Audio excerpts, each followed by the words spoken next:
We are on Facts Over Feelings. Hey. Thank y'all for coming in this evening. As you probably have seen and see now, we have an esteemed guest with us for this episode. And of course, my co-host, Mr. Jordan. What's up, man? What's going on? How you doing today? We've been announcing something soon with you too, right? Yeah, that's the plan. This is just wonderful. So. This is a spot now. Everybody come here. For, this is a spot. I guess this is a spot now. You know, I'm like, okay, you know what? I'll take that. But yeah, but we have with us this very esteemed Mr. County Executive, David Crawley. Thank you for coming in, man. It was hilarious how me and you connected. Yeah, it was. At Mayfair, out of the Cinnabon line. I'm sitting there getting my on the humbug. I wasn't even supposed to be at Mayfair. I was rolling past. I want a Cinnabon. Stopped in, ran into Mr. Crowley. So, and I appreciate you. I'm glad to be here. Yes, sir. Glad to be on the podcast, Facts Over Feelings, joining you two gentlemen. But more importantly, being able to get information out to as many people as possible, out to the public. It's a lot going on. Hopefully, everybody is staying as warm as they can right now. Oh yeah, definitely. Yeah, we are definitely are living in Wisconsin weather for real. No doubt. I'm just making sure that I'm on here. Well, while he's doing that, taking care of some of the technical stuff. How you feeling? How was the race going? How do you feel about the coming out of the gate? Some of the preliminary numbers came out, and you guys just had your first Main Street Forum last week. So just how are you feeling in general around the candidacy and the campaign? Well, my response to that is, as always, is every day is a good day. Mm-hmm. I think that especially in these, not just cold times, but just these times politically, you got to bring your own weather. You got to bring your own optimism. And you have to make sure that you take advantage of any momentum that you are gaining. And so for us, being the top Democratic fundraisers in the gubernatorial campaign was great for us, right? But we know that while we have some momentum, we can't take that for granted. And so we have to continue to fundraise. We have to continue to talk to as many voters across Wisconsin. But more importantly, we have to make sure that we fight back, especially with all the things that we're seeing happening right now across the country, in Minnesota, in Minneapolis.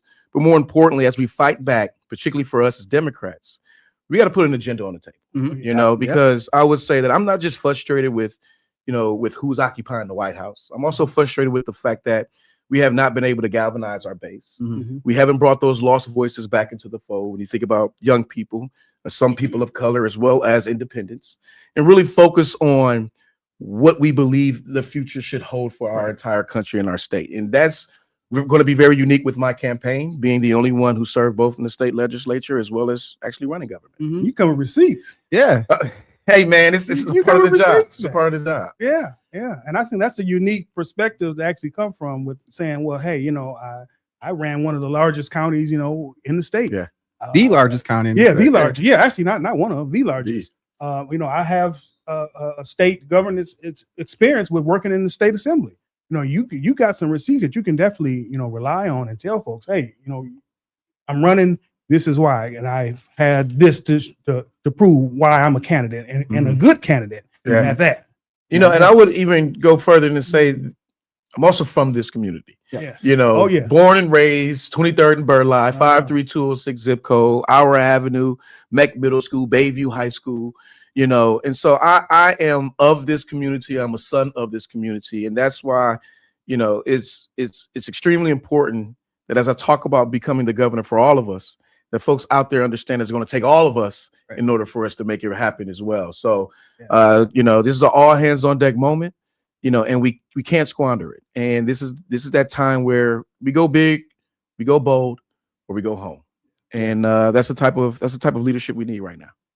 So what does that look like? I know we have some questions for you, but just as you talk about how you're approaching a statewide race, given your background and where you come from, and we all know some of those reservations that we have statewide around a young Black male in the city of Milwaukee running for governor to represent the entire state of Wisconsin. So can you just tell us a little bit about your approach to that and how you plan to engage the rest of the state to bring them onto your side? What's that look like?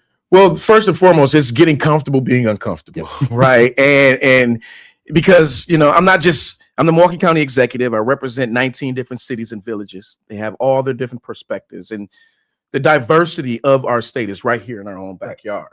And so I have to step outside, not just my geographical comfort zone, but my political comfort zone, going into communities that may not necessarily have, you know, thought a particular way when it comes down to democratic policies, or may not, in some cases, even interacted with a person of color other than what they've seen on TV. But my focus is on meeting people where they are. And as I travel across the state, doesn't matter what city, town, or village I'm in, doesn't matter the county, I'm hearing the same thing from folks all over Wisconsin.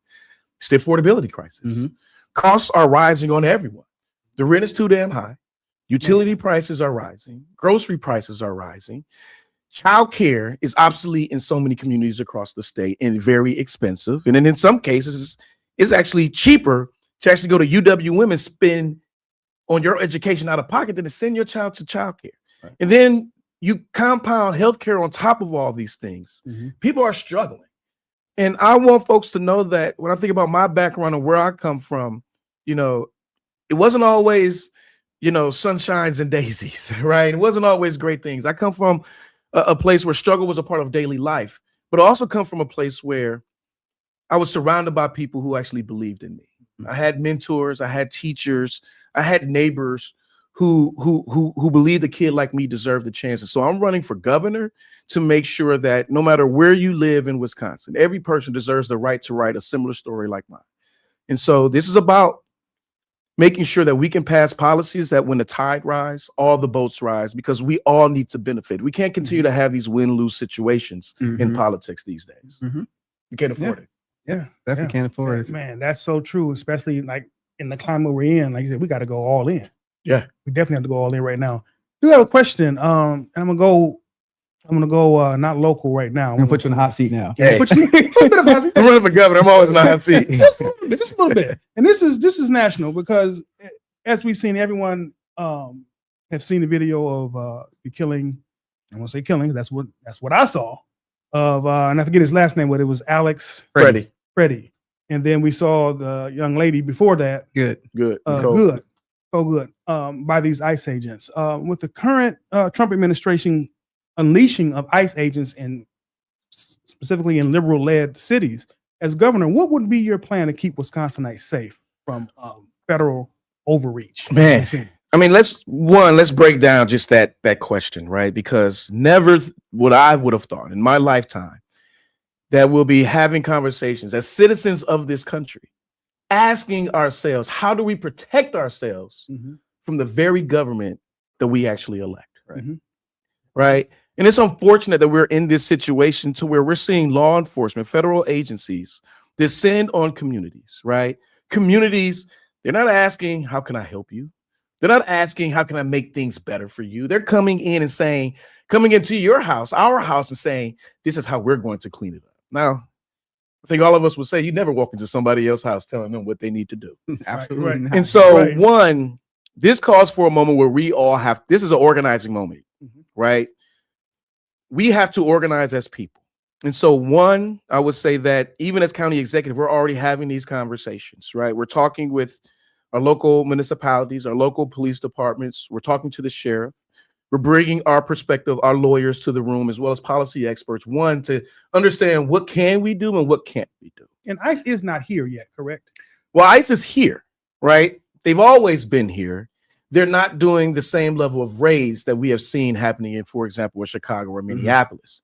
They're all over the entire country. We're just not seeing them perform the way that they're currently performing right now, right? And when I say perform, because this is a level of theater that we have never seen before. Yes. All right. And so, for me, one is about also working with those trusted messengers. There are organizations and community leaders on the ground that we have to make sure that we are empowering, giving them the necessary resources and the tools that they need. One, how do we train protesters on keeping themselves safe? What are the do's and don'ts when you're out on the streets? And let's face it, you have not only the right to protest, but you also should be protesting, because this should not be happening in the United States of America. And then how do we make sure that there are resources available, right? Not just resources for those who are out there protesting, making sure that they have what they need, but for our undocumented population. Mm-hmm.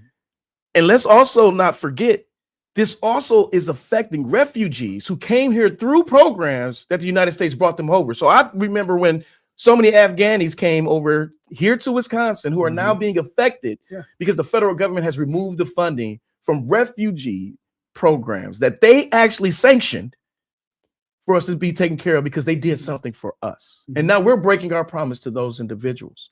And so we have to figure out how we continue to pool our resources because many of them are afraid to go to school. Many of them are afraid to go to the grocery store and take care of their basic needs. So we have to make sure that we're providing that. And so this is going to take partnerships with community leaders, community organizations, governmental leaders as well, in making sure that the resources are there to keep people safe. But also, let's face it, we really should be focusing on fixing this broken immigration system right here in our own country. Because right now we're just seeing enforcement. Right. And if you see enforcement without actually trying to fix the problem, then what are we really trying to address? Yeah, and we talked about that too. I mean, I got another question there, but we talked about the need for comprehensive immigration reform, and there was a bill on the table not even a whole year ago in the national level. And who stopped that bill? Exactly, this administration, Trump did actually. So for political reasons. So the need for comprehensive immigration reform is a necessity, and we have policy and people in place who can make that happen. We just have to have political courage on a national level to do that. But I have a follow-up question just to that is, you see the insurgents on Chicago and Minneapolis, and then Milwaukee being kind of that middle city in between. Why do you think we haven't seen the level of aggression from the Fed, ICE in Milwaukee? Why do you think we haven't seen as much as that now versus what the other cities being in this corridor? You know, I'm not really sure, but I think it's the level of threat that other communities bring. Like Wisconsin is still a swing state, and we have a Republican controlled legislature, that purple state. and we're that purple state. And so I think that, a person like Trump is looking at Wisconsin and saying, maybe I don't want to push the button quite yet. Right. Because I think that if they were to descend on Milwaukee County and then all of a sudden Milwaukee County is in the news, folks in Wisconsin are not thinking to themselves, oh, we got an immigration problem in Milwaukee, right? And if that becomes our problem, they're going to realize, no, things are getting worse. And there's only one thing that happened for it to get worse. Donald Trump made a decision. And so I think the reason why he has not come here is because it has not benefited his agenda to send ICE to come to Wisconsin.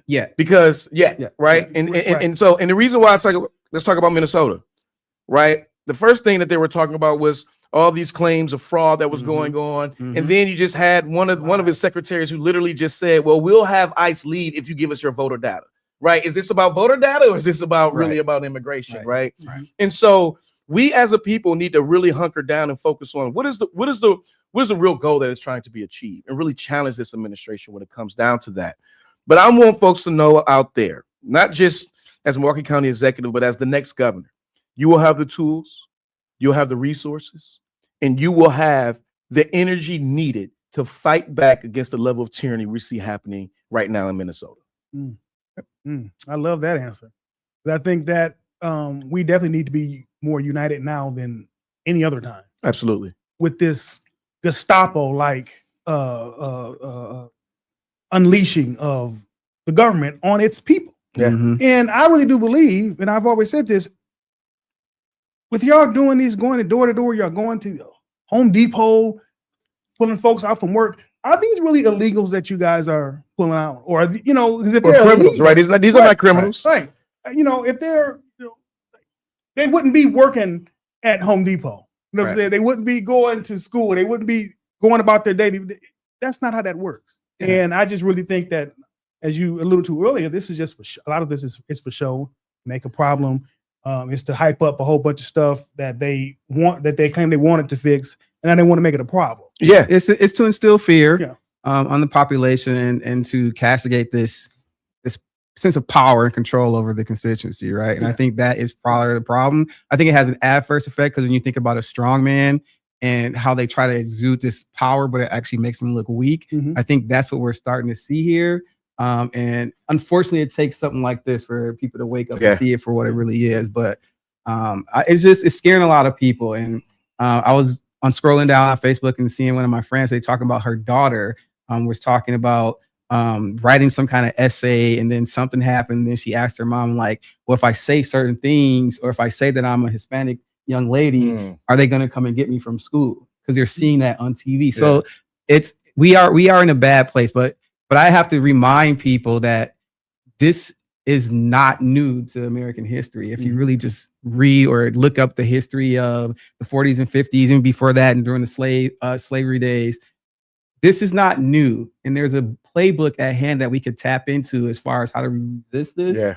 How do we organize, as you said? How do we pull our leaders together to think about a comprehensive plan on how to attack all these things? So I'm happy to hear that you're thinking about those things in the forefront, because I think sometimes our leadership is lacking on how they're going to preemptively deal with some of these issues. And I want the public to understand that these are the distractions and divisions that we have been, warning people about. Because you have to ask yourself, how has this made education better for your child? It hasn't. How has this made housing that much cheaper? How has this lowered your grocery prices? How has this created more job opportunities for anybody in your community? Right? And oh, by the way, he's talking about giving 150 billion with a B to this to his own law enforcement agency, ICE law enforcement agency, right?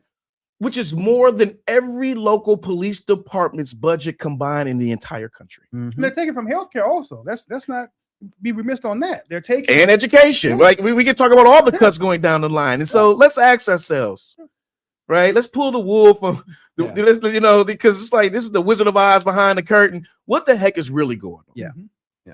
Because there's a lot of distractions out here to where we're not focused on the things that actually matter, that's going to move our communities forward. And just to be clear, Mr. County Executive, you did see the video of the slaying of Alex. And oh, absolutely. Okay, because I was just informed this morning that Representative Tom Tiffany says, "Well, I didn't see the video." You're lying. That's bull. That's bull. Everybody named mama and grandmama has seen that video. First of all, you're running for the highest seat in the entire state, and you're a sitting congressman at that. And your job is to hold the president in check, and so you're not watching the job of the president. That your job is to actually hold in check. Interesting. Yeah, I thought that was just hilarious. It's like y'all just capitulate. Just Jesus Christ. I've never seen it before. Like this, but it's just horrible. It's horrible, and that's just something else. I ain't gonna get too into it because me and Republicans don't jive well at all. We try to have them on, and we try to have a civil conversation, especially the black ones. I just can't. I just can't stand them. I can't.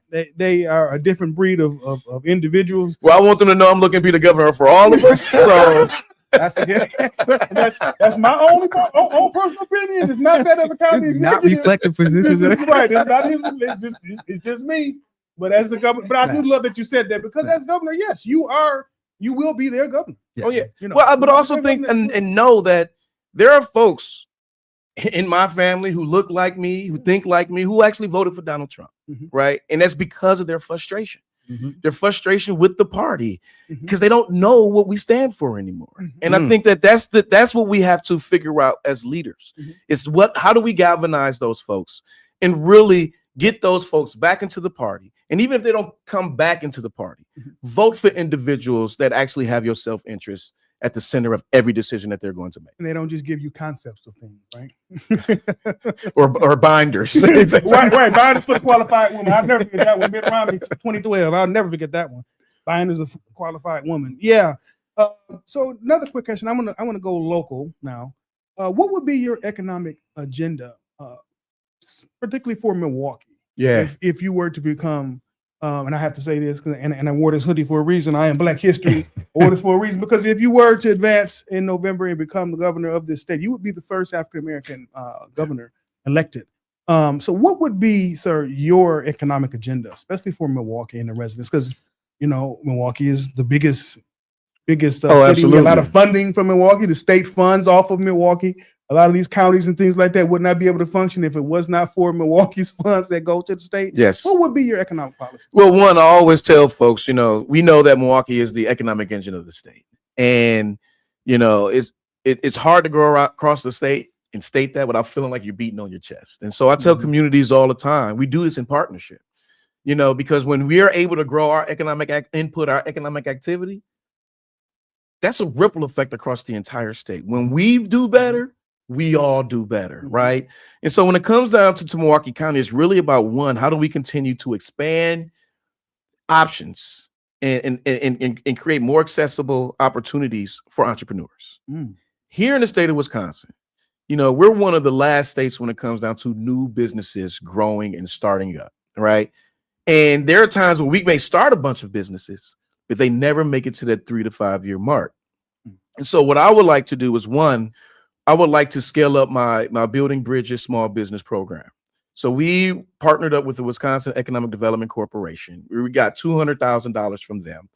We incorporated that with some tax levy dollars from Milwaukee County, and we created a new position, small business liaison. And their job is literally to connect entrepreneurs and small businesses with business support services, as well as municipalities who are looking to grow their business community, particularly in commercial corridors that have been dilapidated, that we're not seeing the level of foot traffic that we should be seeing.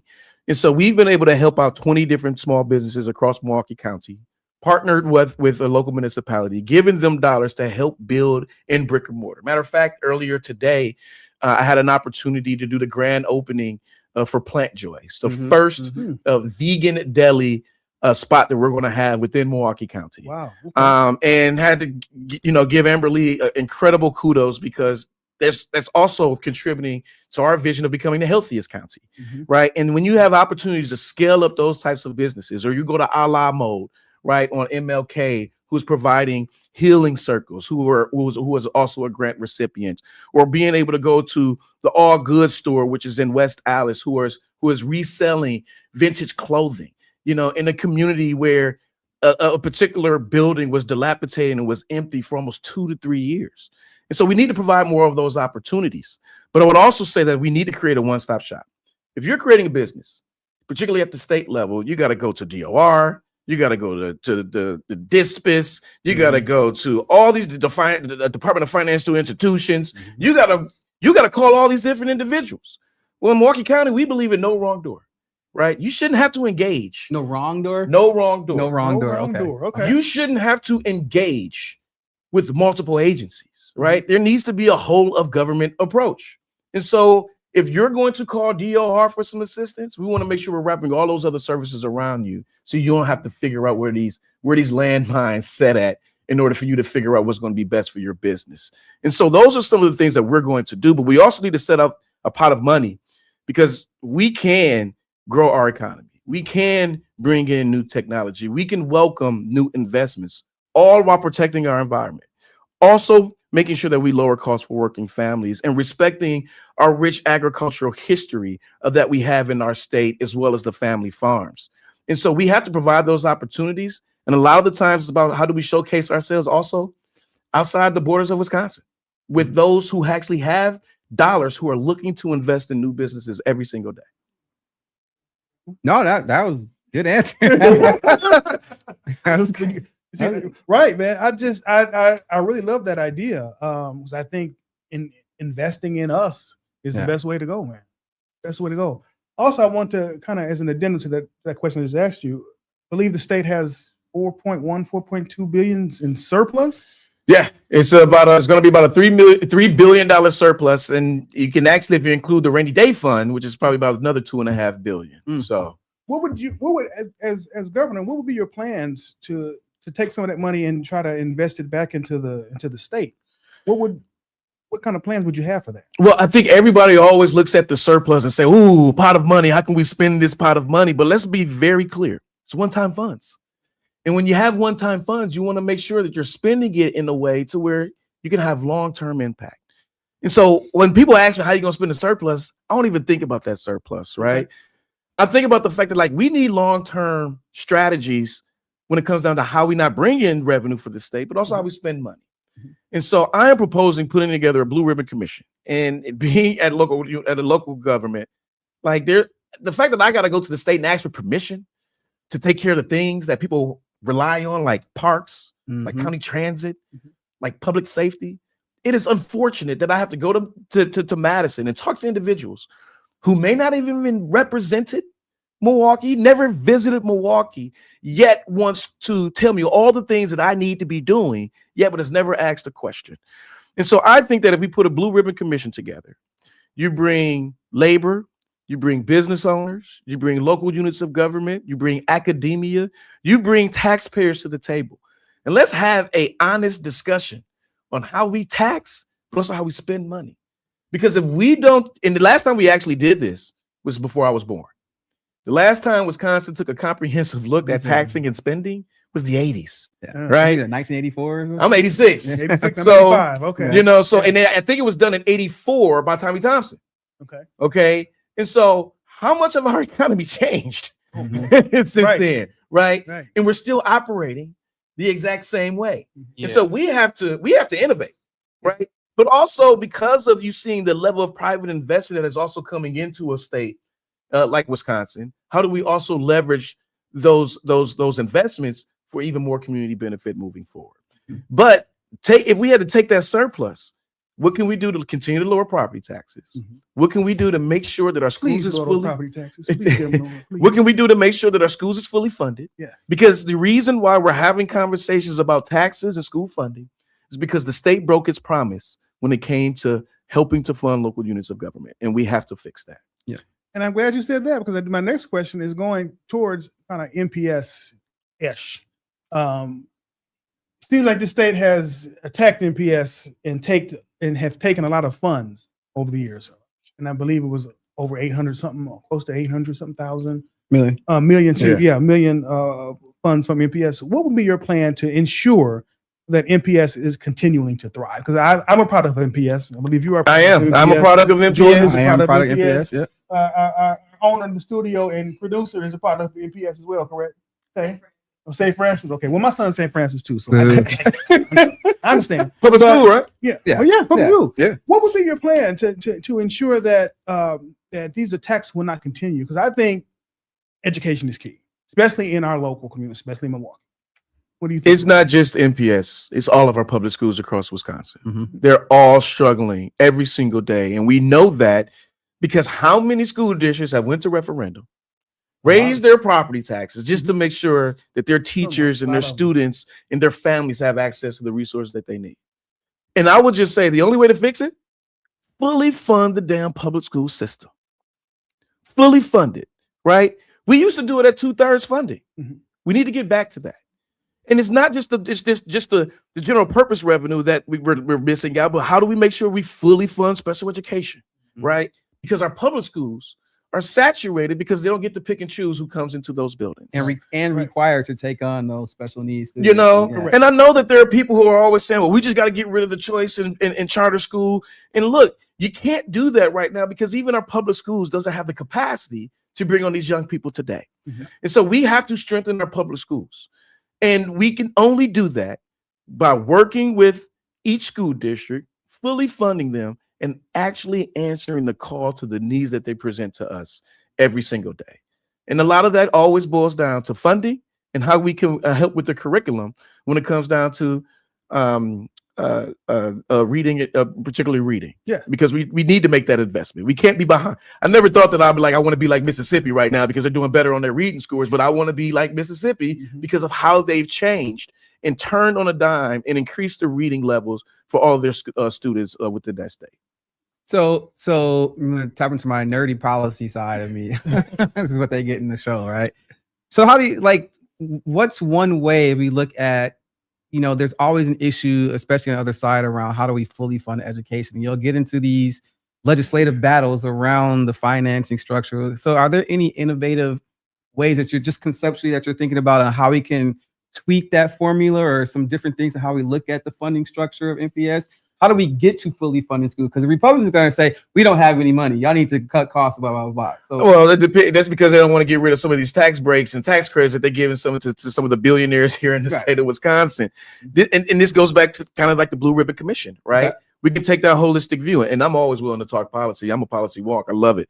But it's really boiling down to understanding that your budget document is a moral document, right? And so if you want to know what I value, look at how I spend my money. And if the state of Wisconsin is not willing to make sure that our school system is fully educated, well, how much do we really care about our children? And so we don't have to have this false dichotomy to where, we can't take care of our school systems. We absolutely can. And matter of fact, when we're able to strengthen our school systems, that makes our schools that much safer. It makes children that much healthier. It makes our entire state that much stronger, which means that the economic input just consistently grows to where we now have enough money to do all the things we want to do. And if we have one of the most educated workforces in the entire country, guess what happens? Businesses start to fly. Right. They say, you know what, we want to go there because we know that they have an educated workforce that's ready for the 21st century. Because our job is not to just prepare our children for the jobs of today.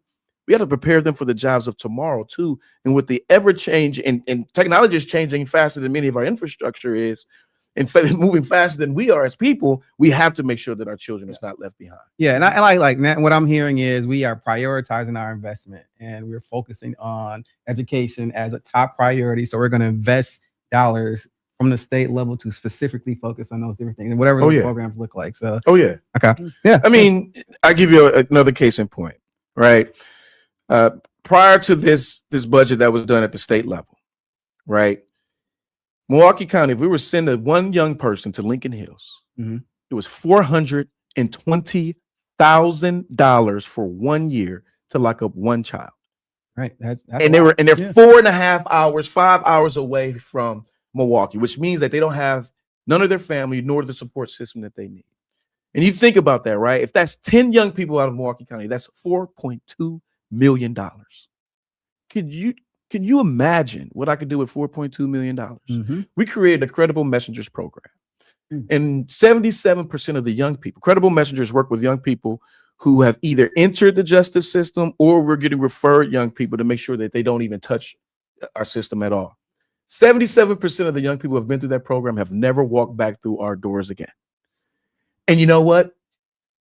I think we served about 177, and that total program within the 2-year span only cost us $4 million. Yes. Yeah. Right. And so we can do much more and stretch these dollars a lot more if we just invest smartly, upstream, and focus on the root causes so we can end the cycle of poverty, end the cycle of the trauma that we're seeing happening in our communities every single day. So then just to make it simple for everybody out there, it costs less to fully educate versus criminalizing our yes. I would tell people it costs less to send that child to Harvard for 4 years than to send a child to Lincoln Hills for one.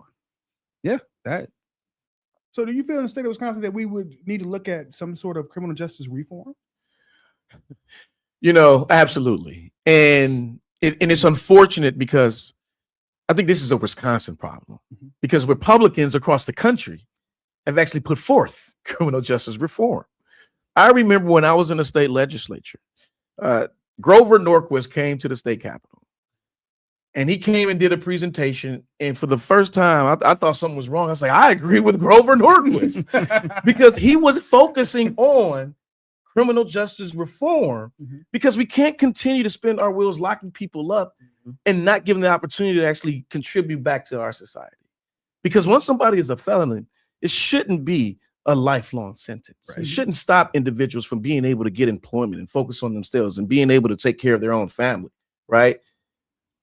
We have to change that. And criminal justice reform has to be a part of this because that's also how we're going to save more money long term. Yeah.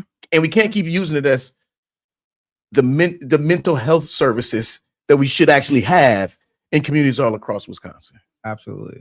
And then would you continue as governor the pardons that Governor Evers has done? I think he's pardoned over 160 individuals. Not only would I continue, doing pardons, But it's time for us to actually have laws on the books that gives people the ability to get their records expunged. Judges shouldn't have to look into a crystal ball because you're the age of 26 or younger and say, oh, you can come back. No, we need laws on the books that gives people to have a second chance back at life. I hope y'all hear that. Under the Walker administration, there were no pardons given under his 8-year administration in this state. Yeah. None. And Governor Tony Evers has pardoned, I think, over 160. I have people in my family that has taken part and has gotten the pardon and expungement on behalf of the Governor Evers administration. Awesome. That's awesome. Yeah. And me working in criminal justice, I think everyone needs a second chance. That one didn't get there because, you know, I look at it as a situation. Everyone is dealt different kind of hands. Yeah. And I think that we should not continue to keep our foot on those individuals. Get it off.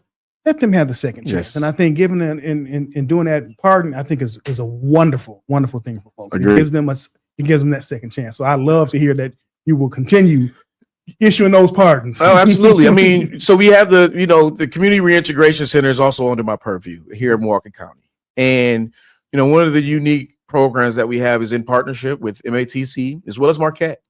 And we actually have them come to the CRC and actually work with our men there, giving them, the proper tools and the resources that they need so that once they are released, they have an opportunity to go back to school and actually get a certificate. And so we had a welding program in CRC where they're actually doing welding inside the facility. And then once they are actually out, they have the ability to go to MATC, continue that education in order to get that certification where they can get a good job afterwards. Like those are the types of opportunities that we have to create, because right now, the fact of the matter is that prison isn't rehabilitating, right? But that's what it was technically built for. But we have to be intentional. And the way you do that is putting programs and services that's going to allow people to thrive once they are released and go back into society. Yes. Yeah. No, I mean, I like what I'm hearing. I try to play coy on the show. Right? I like what I'm hearing. I think for me, we need a candidate. We need a governor who's going to be very intentional and future focused. Right. Yeah. And we keep looking at a playbook that I believe is very obsolete and looking at the same prescribed canned issues that we think are going to fix and move the boat forward versus coming in and say, there's a new way forward. There's a new way of thinking, and we need a young, progressive leader to come in and say, this is how we move the state forward. Yeah. And I think we need to have more of that. And I just like what I'm hearing when you say that. I appreciate that. Because normally he has all the questions. Yeah. He ain't got hardly none. Let me think about it, right? Like right now, like everybody said, we got to fight against Trump. We got to fight against Trump. It's like, yeah, we do. Yeah, right? Yes. But what are we fighting for after that? Right. Right? Because we can win this race. But if the pendulum never swings back for Democrats to be in power, then what? And so we have to make sure that we're doing everything that we can to galvanize, to bring people back into the fold, because it's not just about winning this race. Right. I need to win in 2028. Yeah. I need to win in 2030. And that's the point is we have a real opportunity to win back some seats this election cycle. So what are we going to do when we have that power? Like, we need to be prepared. We need to have a plan. We need to have a strategy so that we can say, this is what we're doing. Trump in the administration is going to be gone. Yes. There's still going to be Trumpism, but for the most part, that's going to be gone. So we have to be prepared to launch a new way of thinking around how we're going to move this state and country forward. And I think that what we're hearing are some of those things. I just like the foresight and the vision, because I think sometimes we lack that in some of our leaders who are looking to run for these offices. I mean, this is America, and we live in a microwave age, right? Like we want so many things to happen right now. We want it now, right? I mean, JG Wentworth is my money, and I want it now, right?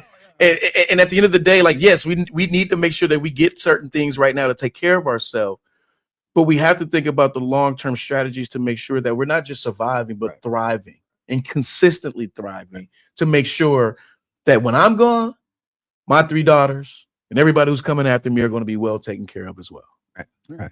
Yeah. So local, but yet still national here. Next question is, what is your plan to combat the anti-DEI narrative and propose legislation to eliminate its existence? That was one of my questions. Oh, man. Listen, man, I get hit with the DEI. I'm a DEI candidate, right? And it's just like, and when let them tell it. And you know what I tell them? I definitely earned it. Yeah, definitely. Definitely earned probably it. more so than you in some Than cases. anybody. Yeah. And look, Yeah. like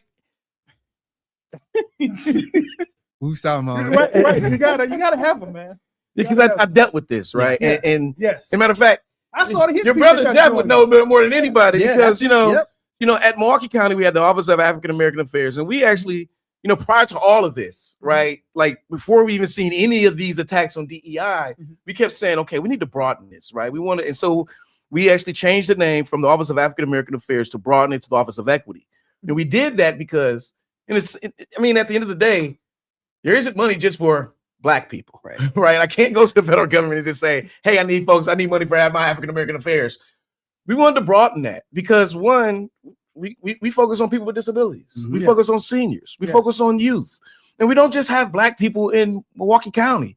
We have Hmong. We have Hispanic. We have a plethora of different ethnic groups right here within Milwaukee County. So how do we make sure that nobody is getting left behind? And I remember when we were going and negotiating with the Republicans to get Act 12, to get the shared revenue deal done. And they were trying to put limits on what we can do. But we were able to stave that off as Milwaukee County and continue to keep our Office of Equity, but more importantly, continue to make the same type of investments that we were making before all of this ever happened. There goes a receipt, y'all. Right Okay. And so, so do I have a plan? Yes. Not a concept, right? You have action. Listen, the reason I'm like, sometimes you want to put your plans out there because there's folks who want to eliminate your plans. Correct. But they keep hitting this mic. But but what I will say is that, like, no, we're not subscribing to this whole DEI and all this, because at the end of the day, our job is to make sure that when the tide rises, all the boats rise. Right. And so people, and I also understand that there's this misconception of what equity is, right? Because equity isn't just about race. Equity, I always think about the fact that you think about equity, right? If you have 4 individuals who want to watch a baseball game, right? One may be in a wheelchair, one may be 4 feet, the other one may be 5'5", the other one is 6.5 feet. Now, you would say, well, it's fair because all of them are at the fence, looking at the game. But if it's a wooden fence, the only person that can see over that wooden fence is the person that's over 6 feet, right? Well, you can say, well, let's go get boxes and then everybody will have access. Well, if you give everybody boxes, well, the one person who's in a wheelchair won't be able to get on that box to watch the game. But if you had a chain link fence, you don't need no boxes. You don't need to adjust the height. Everybody now has access, right? And so we have to have that same mentality when it comes down to delivering for people. Right? Because what's fair is giving all of us $1. But if you got $1 billion, what the heck do you need $1 for? Right. That's not equity. Matter of fact, you don't need, how come you can't give us a little bit, to make sure that we're all going to benefit? Now, I'm not saying that, we need to rob Peter to pay Paul with everything, but I do think that people who are making a crazy amount of money should pay their fair share. But when it comes down to equity, that's race, that's ability, that's geographical location. We do that with our farmers to make sure that they can get paid for the crops that they can't sell. Right. We need that. And we shouldn't allow that to be a distraction from what we're trying to achieve as a country. I love that answer. Yeah, I mean, the narrative though is that, we make it this black and white thing. And I think your answer on how do we build in a diversity amongst the different fractions of it, who can benefit from it is what we just have to do a better job of. And to me, I still think that whatever we do, there's going to be resistance to that, because you can always go back and say, well, those Black folks are getting something we're not, or they're taking from us. So I think the problem is that we do have this scarcity mindset. That's what we don't say, well, he has it, how come I can't have it? Yep. We'll say, well, I don't have it, he should not have it. But instead, why can't we all just have it? How come we all can't have a piece? This crab in the barrel mentality, we have to get out of that. I shouldn't, just because I don't have it, don't mean I should take it away from somebody else. Because I don't have it, I should be trying to figure out how can we all have it. Yeah. Okay. And now we did kind of touch on housing and affordability. I know someone put in the chat And I just want to know questions in my chat too. what would be your plan to address, the housing and affordability crisis in the state? What would be? Well, you have to tackle it. And you don't have to go all the way in depth because I know you got, No, I mean, that's not a problem. I get that. I want to save some for the primary. I get it. But what would be just a couple of points that you would think you could hit on trying to address that? Well, I'm going to address it from the standpoint of what we have done so far here in Milwaukee County. So folks may not know, Milwaukee County, I'm really proud of this statistic. We have the lowest unsheltered homeless population per capita than any community in the entire United States. I didn't know that. Did not know that. Yes. Yeah. Okay. The lowest. Facts over feelings. In fact, It's a fact. You know, why? Why is that? Because we invest in housing first. And we, since I've been elected, we've invested over $45 million into affordable housing. And if you include the eviction prevention program that we put in place, now you're talking well over $100 million that we actually put into this. And so we're not just tackling it from, okay, you're homeless, we want to make sure we give you some access to permanent housing. No, it's not just that. We're also focusing on home ownership opportunities. So we actually partnered with Habitat for Humanity. We partnered with Group, 100 brand new homes being built in the King Park neighborhood right now, right? And these are for first-time home buyers, people of color who've never had the opportunity to own their own home. And so you have to tackle this from both ends. You have to tackle it by making sure you can build affordable units, but you also have to focus on attainable housing, which is just regular housing at the same time. There are individuals right now who live in an affordable housing complex who can afford to move into a brand new home and buy a home if they had the opportunity to, or even to move into market rate housing. But unfortunately, there isn't any. It's not enough stock. There's not enough stock. Yeah. And when there's not enough stock, that means now I'm in competition with all the other landlords. So my prices aren't lowering because nobody has options. My prices continue to go up. So one, we have to focus on supply. Right now, it is cheaper to rent a home in Austin, Texas than it is in Milwaukee County right now. Yeah. Did not know that. Yes. Wow. We stopped building. And in some cases in Milwaukee County, we don't have any more place to build. And so we have to focus on density. And so we can have these conversations in communities all across the state of Wisconsin and actually right-size the solutions to fit their communities. And I give you a great point.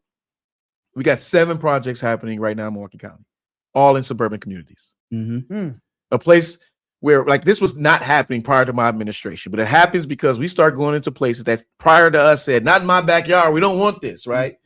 Did you know that we got an affordable housing development being built right now in Franklin? Wow. Franklin, right? And people say, well, how did you do that? Well, we went to the community and we realized that there are older adults who are taking care of adult children who may have like an intellectual or developmental disability. And their thinking is, I need to make sure that my child has the resources, has a home for when I transition. And so when we've partnered up with an organization called Crocus, who provides the training and the resources for individuals with developmental disabilities, and say, hey, we want to do this housing. They partnered up with us. They presented it to their common council, their city council, and they were all on board, right? And so we can go into communities across this state that have previously said, well, we don't want this. It's only because of the misconception. But if you go in those communities and say, you know what, I think we can address the needs that you have. You got a manufacturing plant. You haven't been able to hire because people can't live in this community. They don't want to travel 2 hours to get a job here.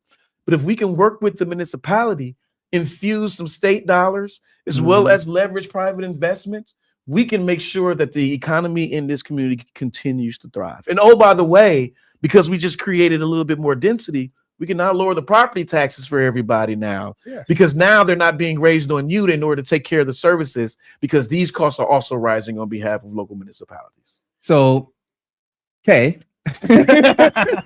So the concentrated density is in Milwaukee. And what I would like to see in here is Franklin and all those municipalities outside and the outer ends of Milwaukee. How do we bring from a state level, from a governor's perspective, how would we bring some of that intentional investment into the core city? I was just at a session at the Northridge last week, or what they're going to do with that. And there are a lot of conversations around what are we going to do with that private investor, blah, blah, blah, blah, blah, right? What I didn't hear was focused intentional investment from the municipalities in Milwaukee primarily to say we are going to invest in this to make sure that we're bringing a job here to do something here so that we can spur economic development and bring people into the neighborhood to get these jobs. So how do you do that how do you encourage that? How do you do it? How do you encourage that from a leader of the state to say, yeah, we have Franklin, all these smaller counties or entities, but how do you bring it to Milwaukee, which is, to your point, the economic engine in the city? How do you do that? Or how do you encourage that? I mean, you can't catch a bee with vinegar. You got to give them a little bit of honey, right? And so it's the incentives, right? Like you have to put incentives out there. And I think that, City of Milwaukee is in a very unique position thinking about, Northridge, right? Because of that location. And then the question is, okay, what kind of industry, right, are you going to get out there? And so I can't really speak to that specific proposal or project, but you have to incentivize. Like people forget that we have the Wisconsin Housing Economic Development Authority, right? And I look at that as a public bank because they don't just focus on real estate and housing. They also have the opportunity to do economic development. There's two different WIDAs, if you folks didn't know, but we can leverage those dollars to create incentives for more density in different communities. But again, what works in the city of Milwaukee may not work in a Marinette, may not work in a Wausau, right? And so you have to hunker down and organize with those local communities to have a better understanding of what their needs are, to make sure that the solution it fits their needs and doesn't fit the stigma, of what they believe is coming to their community. Okay. Yeah. My mom is on. Thank you, Mom, for joining us. Hey, hi, Mom. Hi, Mom. She says she loves the fact that you're actually answering the questions. You have actually answered the question. So and I didn't think we were going to get the typical politician answers out of you. Oh, no. We sometimes get that. So that's good. Good. I love that folks are loving that. And there was another question. I think we kind of went over this. It was about the what kind of plan you would have to relieve the financial burden of individuals with families that have children. Do you have anything specific for that entity of the state, that those individuals? I mean, we all know how expensive childcare can be. Yeah. My youngest is 6 years old, so I'm about 3 years removed. And so when I was able to keep a little bit more money, a couple more ducats in my pocket, I was happy about that. But we definitely have to focus on, childcare and how much more expensive that it is becoming. But I also think that even when you look at, the incentives, right? Like there's not a lot of people having babies right now. I think you really can't afford it. You don't know where you're going to go and how you're going to afford different things. Yeah. But how can we continue to provide more tax credits? How can we provide more, sales tax exemptions on certain things that we know are going to benefit families moving forward? Because it's a struggle right now, right? And because things are becoming more expensive, people have to make a decision how they're going to ration off their diapers versus the formula that they're going to buy. And so, like, we have to have a real conversation, a real discussion, particularly around childcare. But also, when we talk about childcare, right, I think community schools also comes into the fold with this, right?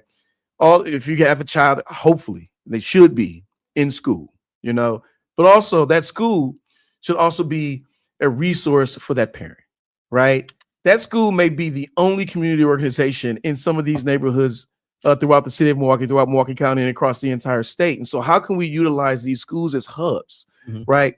Whether we're talking about getting people access to a primary care doctor, or whether we're talking about how to getting yourself some technical skills to learn soft skills so you can get a better job and you can be uptrained so you can be pipelined into a trade. And how can we put more money into our Department of Workforce Development to focus on more apprenticeships? Yes, we do that for our young people, but how do we do that for older adults who are looking to transition from one particular industry into the next because they want to make a little bit more money, or they want to leave the current job that they're in so they can spend more time at home? Okay, we do have another question here from a constituent. So my good buddy Nick went here. We're actually GLC co-workers together. That's a pretty good question. And he says, Mr. County Executive, as a disabled person living with chronic pain, could you lay out some of your plans as governor to address the standard of living for the disabled, including ideally the access to medical or generally legalized cannabis? Speaking personally, should these things not change, he will be forced to sell his home, leave the neighborhood he's lived in since the mid-'80s without access to medical cannabis simply as a source of pain relief. It is mind-boggling that Wisconsin is on an island. We are, and we're in like, forget just medical, just fully legalize it. Right. Just fully legalize it. Minnesota, Michigan, Illinois. Like, Yeah. I mean, Governor Pritzker says thank you to us all the time because of the amount of money that they're making from Wisconsin residents. Yep. And so when people are saying, well, how do we pay for childcare? Yep. Legalize Education. marijuana. Yeah. How do you pay for education? Well, you can legalize marijuana. How do you make sure that, the police department and the fire departments are available in communities across the state? You can legalize marijuana. Now, I'm not saying that legalized marijuana is going to solve every problem, but man, will that bring in a hell of a lot of revenue for us to pay for the things that we know that we need. Yeah, we're talking about billions in revenue. Like, Billions. these states, And you wean people off of the opioids, right? Yeah, And you talk yeah. about how we want to reduce the opioid deaths and more communities needing to figure out how they're going to spend their money to help mitigate, people dying in these streets. One way to do that would be through legalization. So let me ask you this then, and this goes to, so you mentioned we're in the island. I call it the donut hole. We're the hole, right? Why has Wisconsin been so hesitant to legalize that or take the path forward to do that? Do you know that, or have you been a part of any of those? I've been a part of some conversations. I would say that there are a lot of people who are in like this. There is a bipartisan effort to legalize marijuana. I want to be very clear on that. In Wisconsin, there are both Democrats and Republicans who absolutely want to legalize it. Do they necessarily agree on what that looks like? No, right? But many of them want to see it legal here in the state. I think it goes back to, I remember you used to wake up in the early mornings or come home from school and you watching those old videos with your mom.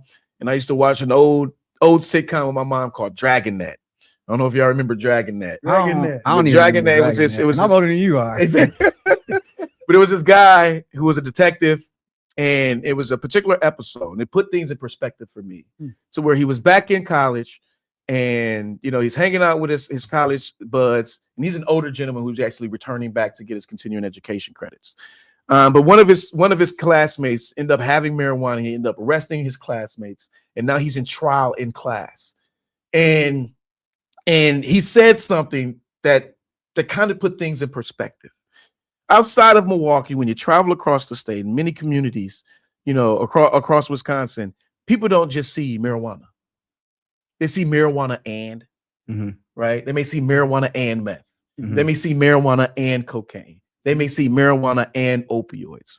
And so that has also contributed to the stigma to where we always say, oh, marijuana is just a gateway drug. Yeah. And I think that many communities make that assumption because they don't just see marijuana, they see everything else that comes along with marijuana. And so it's a lot of education that has to go out there, but that's also at the same time, if we're able to regulate marijuana just like we do with alcohol, we can keep it out of young people's hands. We will be able to monetize this and show how it could be used for the good of our community and how it can be a municipal benefit. And oh, by the way, it's helping to bring in a crazy amount of revenue at the exact same time. And so I do think that it's just a mindset that people think that there's more that comes with marijuana. Do you think it's generational? Yes. Okay. It is. Yeah, I would say it is generational. It is generational. But like anything with generations, it just takes conversations and really, bringing down your guard and really having real honest conversations about where we are in society and what this actually does. I remember a couple of years ago, there was a community brainstorming conference session on marijuana. And I'm not going to name the doctor, prominent doctor here. He said, I've learned so much. And the one thing he said was, I didn't even know that there was over 200 strands of marijuana. They all have its own different properties. He never even thought about that because he was taught a certain way about marijuana. And so now that he got that information, it's like, I have to start looking through this at a different lens, right? And we have to start educating people around that in order for people to put their guard down and realize that this could actually be a benefit to the state of Wisconsin. Okay. Going back local, real quick, and you mentioned that you're from 53206. I'm from 06, 09, and now I reside in 18. Okay. But there are a lot of schools closing, specifically in 53206. What is your take on that? I think that we have a huge problem when it comes down to our public school systems here in Milwaukee. And I'm not talking about instruction. I'm not talking about teachers. I'm just talking about strictly enrollment. Mm-hmm. Enrollment for MPS has been declining over the years. And I kind of compare that with kind of like our county transit system, right? If we have a decline in transit riders, we have to look towards the future and about how do we make sure that we right size this system to actually benefit all of our students the best way that it can. And I think that, our superintendent Caselius, who's coming in, she has a lot of tough decisions to make. Oh, yeah. I think that she has been doing a good job working, with the teachers union, working with teachers, working with the school board, working with the state legislature and the governor and other local elected officials. Like, it's a very hard job. Yeah. And like, yeah, it's just as hard as being county executive. She gets paid a lot more, but that's a whole other conversation. Literally, she does get paid a lot more. Combined is more than yours and the mayor. Yeah, Like the but highest paid person. again, she is responsible for how many children and their education and those teachers, right? And so I commend her on the work that she is doing. But we have to have a conversation about like how do we properly right size this system to actually benefit us moving forward? Because at the end of the day, you have the public school system, and we also have the voucher system as well. And this is costing all of us. And so we have to figure out what's going to work for Milwaukee, what's going to work for the state of Wisconsin moving forward, because this is going to get quite expensive for all of us moving forward. And so I think every school district is going to be having conversations about how do we right size moving forward. Right now, you got rural districts right now. I think Lakeland County, Lakeland School District right now, a school district out in that area, they're looking for a $3 million referendum.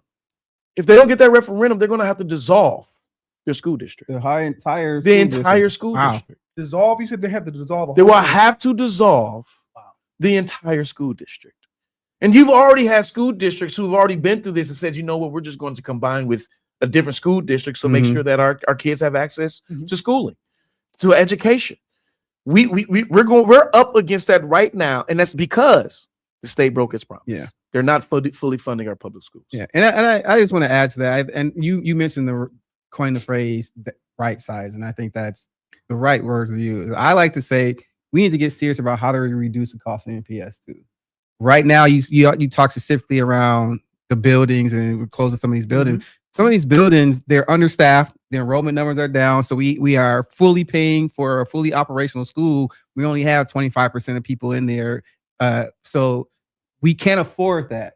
So we have to be honest as a city to say we actually have to look at how to reduce costs of MPS so that we can afford to pay for our children and our teachers too. All the fight around the teachers wanting the raises in their pensions and their pay now, that's a worthy conversation to have. But at some point, we have to figure out how we're going to pay for that, understanding that the state is not going to give us right now until we get a competent, governor and legislature that's going to fully fund our schools. So I just want to say, like, as we're talking to the community, we have to be serious around how we right size, which means to reduce costs. Jordan's word, not the governor, or soon to be governor. Speed into existence. Right. I want to put that in your mouth. But I just want the community, we have to get more serious in our understanding of what that actually means as far as how we're educating our community within the school system. And we have to make decisions that Dr. Caselius is doing and making some of these decisions that are happening now. So I just wanted to put that in there. Jordan's words, not David's words. And then I love the fact too that you did say that you do support Superintendent Caselius at this time too, and I think that's a big thing because I see folks going back and forth about NPS, whatever. I think we just need to give her time. She inherited a mess. Yeah, a mess. A mess that has a shit been show. If we can say that. Yeah. And that had been growing for a very long time. And we don't have to give her some grace. Well, listen, man. Anybody, whether it's the superintendent, myself, the mayor, any elected official, you cannot expect for you to see a turnaround on generations of discipline. And this ain't all MPS fault. There's a lot of blame that could go around at the state level of how they've been starving our school district for decades here. Correct. Yeah. Yeah. One last question, and then I know Tay got a couple of questions. Well, no, you guys. Okay. Sure you don't want to ask them your question? No, I think my question. At least one of more them. to do with the mayor, though, because I'm concerned. Oh, we'll get Mayor. Yeah, I had questions about the auditor. Well, you guys answered the other ones. I had questions about the auditor. Okay. So that's more. Okay. Okay. Cool. Okay. So this is a Jordan question. Oh yes. So it's What's the about question? the pending referendum. The so- what? So who? Pending referendum What is it? we have on DEI? equal rights, Oh, that's constitutional amendments. Yeah. Oh, that's the That's DEI. DEI. No, That's DEI. DEI. Yeah. Okay, so we kind of get rid of that. Yeah. You're done. You Vote said no. no. Vote no. No. And, Yeah. and I just wanted to bring that back up because a lot of times, if you have individuals that aren't, let's say, dug into what's going on, they'll read that referendum. You know, a regular layman's eye person is going to read that and like, oh, yeah, I should vote yes. Why should we vote no? Well, before you answer that, can we just do 20 seconds? Can you just high level explain what that referendum actually is? Because people ask me all the time, well, what is it? What is the referendum all about? And I haven't been able to put it into simple words to say this is what it is and this is why you should vote no. So what this constitutional amendment would do is that it would enshrine in our state constitution that no local government or state government can set aside dollars for businesses that whether related to race, related to gender, related to basically any identifiable factor. And so when you think about small, minority, women-owned, disabled, veteran-owned businesses, we would not be able to give preferential treatment or put that in a contract to actually encourage businesses to work with smaller organizations to build their capacity to do the types of jobs that we're talking about. But not just businesses and contracts. This could possibly stop, for example, there's been initiatives done at the state level to focus on how do we increase the reading scores for Black and brown children. You wouldn't be able to put those programs in place anymore, right? You wouldn't be able to say, okay, how do I make sure that the people of color within the public school systems across the state are getting more dollars for what they need? You wouldn't be able to tailor specific initiatives or specific resources to groups that you know is going to lift those votes up, right? Has nothing to do with the private sector. It's public. It's just it's public dollars, right? So any private business will still be able to discriminate legally, right? And you have no recourse, right? And at the end of the day, the thing is that it is government's job, right? To kind of be that convener and making sure that when the tide rises, all the boats rise. And they're eliminating that from our discretion. They're eliminating that from us. And so I would argue, for example, we have the residential preference program, which says that if you're going to build in a community, you have to hire local. Where there's the race isn't necessarily on that. But who's to say that that won't be able to be scrutinized? And now you won't be able to build a building in your own backyard and make sure that those who are actually building that building hire the people in your community. Is that something that the county is offering? The program the county is offering? RPPs happen at the local level almost everywhere across the state to make sure that you're hiring people locally from that community to get a piece of that action, to have the opportunity to say, I built that, right? And so when you take Deer District, for example, where 40% of the people who worked on that, if I'm not mistaken, 40% of the people who worked on that project all live within Milwaukee County. Will we be able to put those types of ordinances in place moving forward? No, not with that referendum. If it passes, which I don't think it will, and hopefully it doesn't even make the ballot. But I think it just might. Well, it will make the ballot because they're voting on it. It's a second consideration right now in the state legislature, right level now. And so they vote on it. Governor does not have the ability to veto this type of resolution. And so what happens is that it has to go 2 years in a row. It has to pass the legislature and then it's placed on the ballot. Governor has no authority, nothing to do with the piece of legislation at all. Okay.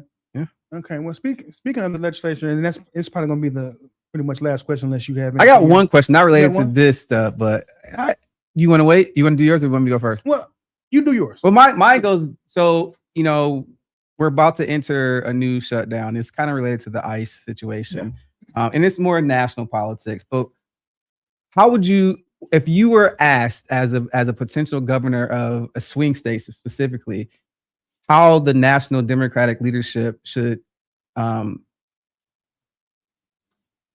they should, what they should do with the pending shutdown? What would you advise them to do? So they shut it down to force the elimination of the ICE budget coming through, or what would your advice be if you were consulting the leadership nationally? Right well, now? you have to get something, Okay. right? And you have to hold the line. I mean, we were talking $150 billion, right?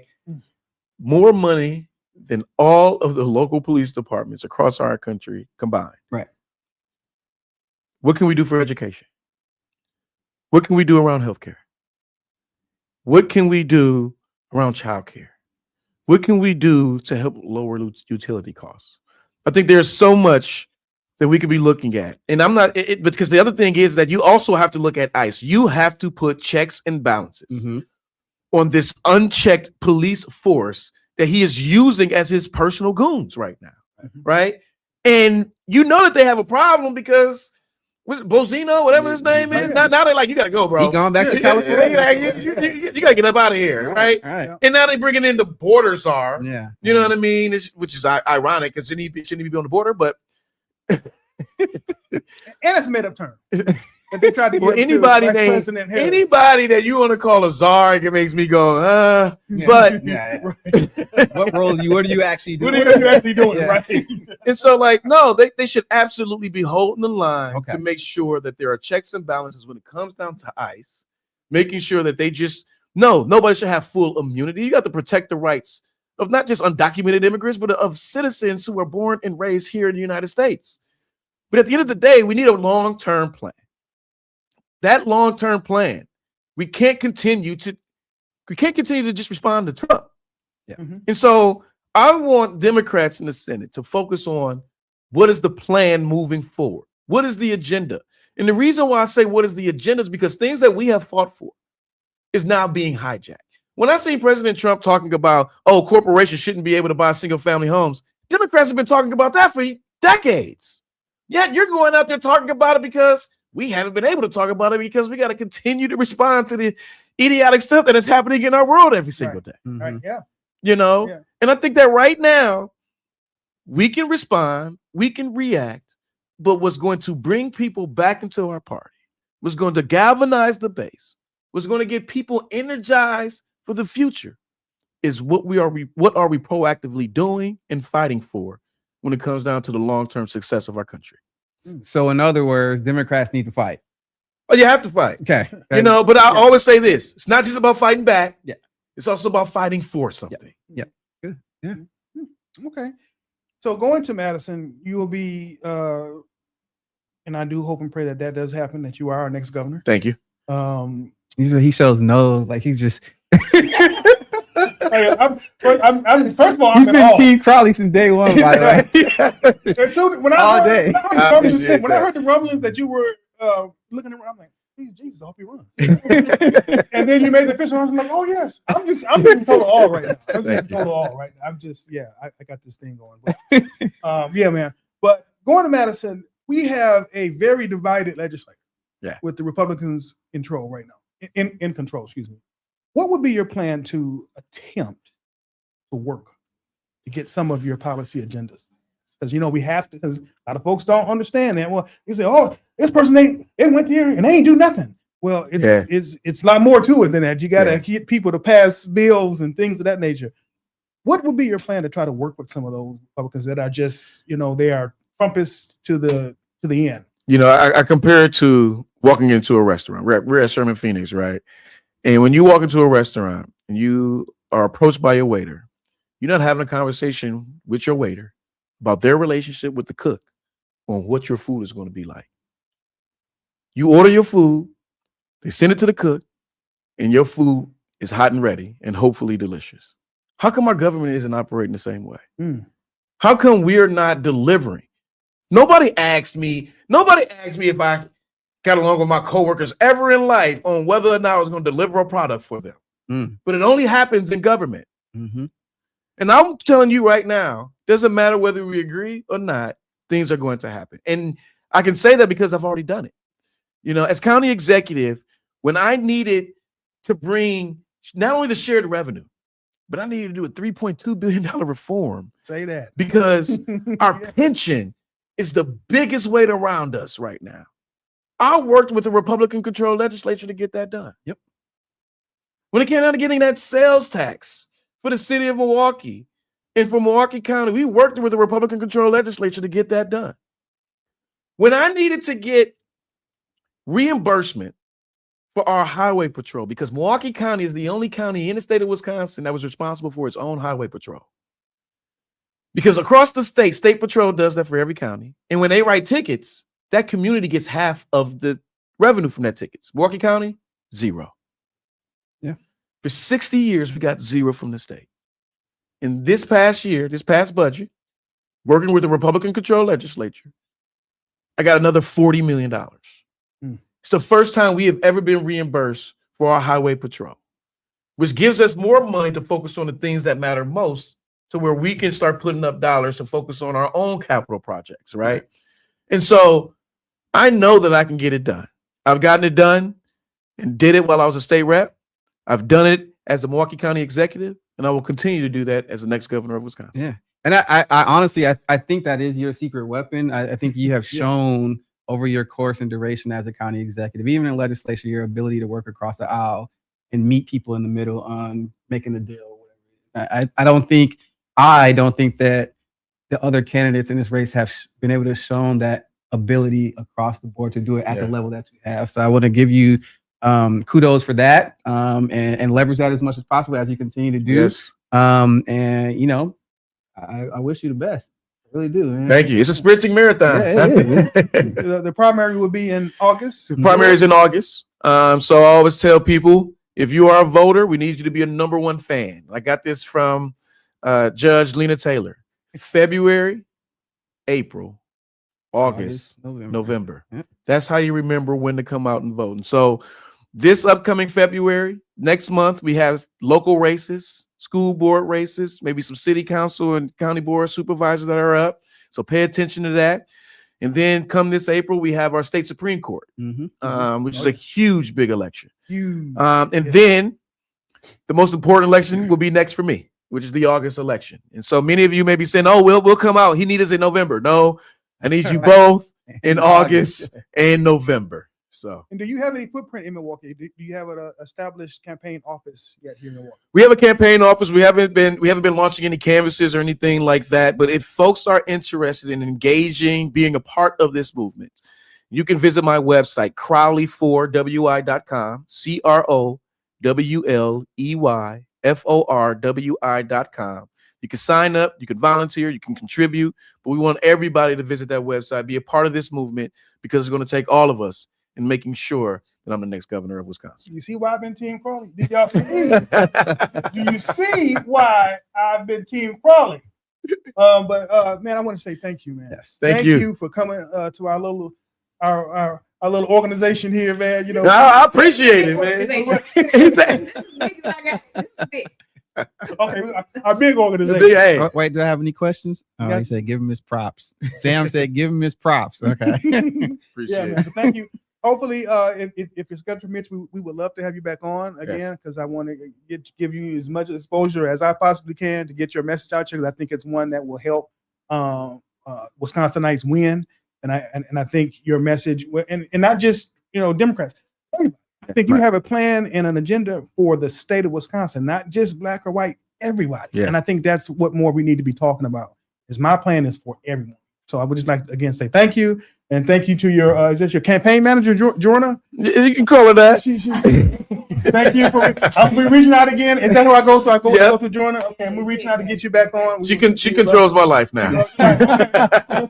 Yeah, so we would love to have you back on again once things kind of heat up, and if your schedule permits, man. I would love you back in the seat. But again, just thank you, and it shows too that your commitment to us, that you would come down and come and talk to us. Yeah, because we've asked other candidates to come talk to us, haven't we? We have. Yeah, so and I have heard nothing. I met the man eating a Cinnabon. I'm just saying, and he didn't come on. I'm just saying. So you know. So yeah, I would definitely have you on again if Absolutely. if Joyner permits. And then man, we in the sprint. Yeah. We in the sprint. Sprint and marathon, Man. Gonna man. get you there, man. Thank you. I'm gonna do Thank all you. I can. Thank you. And thank you to all the viewers. Good. Thank you for joining us. Had a great time here. All right, well, Hi, that's a Mom. wrap. Right. Hi, Mom.